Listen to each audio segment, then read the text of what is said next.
So the first thing you need to do to cast on is to take the yarn that you've threaded through the top tension and connect it to the carriage. So we'll have the carriage on the right over here, and the yarn comes down. We open the little gate on the carriage, push the yarn to the back. It's going to go in the position that says 1. So you have to make sure the gate is open fully, and when you put the yarn in, if you hold it tight between your two hands vertically and push it straight to the back and then click the lock on it, it'll make a nice secure fitting in there. And just make sure that it will slide up and down. If you've got it in a bit crooked, something like this, it will feel stiff. So you need to make sure, which is why you use both hands like this to take it right to the back, close the gate. Now it runs nice and freely. And much as I don't like saying it, you're probably best to catch it around one of the clamps underneath the machine to secure it.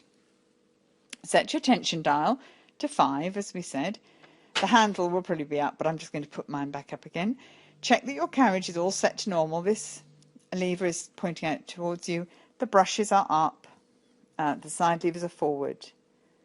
And now you can begin to cast on. So you take your yarn, which you put around the clamp, you take it off there. I just put it in there to show you how you could secure it. And then you go to your needles and you make a slip knot. Now, making a slip knot, you take the yarn around your fingers,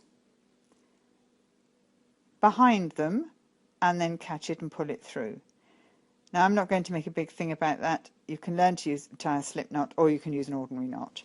And you put the slip knot, or the knot, over the needle that is the furthest away from the carriage. So the yarn's now going from the furthest needle back underneath the carriage and up to the top tension. You don't have to have it going through the carriage at this point. You could thread it into the carriage after you've done your cast on. However, I'm doing it this way because it just makes it easier to keep the yarn straight. Now, you've got your needles out in the upper working position. You've got your yarn tied around the left hand needle. Now you take your yarn that's underneath the needles and you bring it up between the second and the third needle. And you wind it back over the second needle. And then I'm using my left hand to stabilise the yarn so it doesn't come undone, and I don't pull it too tightly on that needle that I've got it wrapped around.